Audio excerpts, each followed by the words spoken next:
আচ্ছা, আমরা এর আগে ফোরেস্টার গ্রুপ নিয়ে কাজ করেছি, আপনারা জানেন।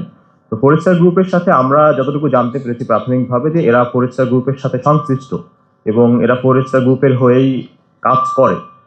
এখন আমরা বাকিটা হয়তো ফার্দার তদন্তের মাধ্যমে বিস্তারিত জানতে পারবো যে এরা আসলে কোন লেভেল পর্যন্ত অথবা কাদের সাথে সম্পৃক্ত হয়ে সরাসরি কাজ করে। ফরেস্টার গ্রুপের সাথে এরা সংশ্লিষ্ট, এটা আমরা প্রমাণ পেয়েছি এবং যেটা মনে হচ্ছে ফরেস্টার গ্রুপের যারা সদস্য এরা জড়িত।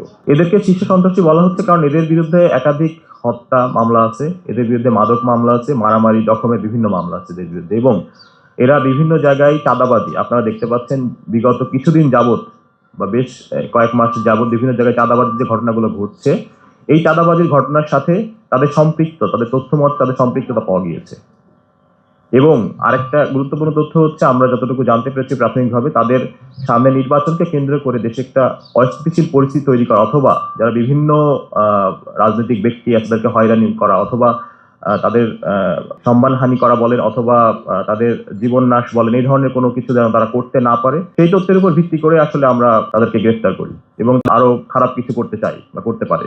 আমরা প্রাথমিক তদন্তে যেটা আমরা বললাম যে ফরেস্টার গ্রুপের সাথে তারা কাজ করে এবং ফার্দার ইনভেস্টিগেশনে হয়তো আমরা আরো বিস্তারিত জানতে পারবো। 340 পিস ইয়াবা পেয়েছি তার কাছে এবং পিচ্চি বাবু খুব পরিচিত একটা নাম, আপনার হয়তো এলাকায় জেনে থাকবেন।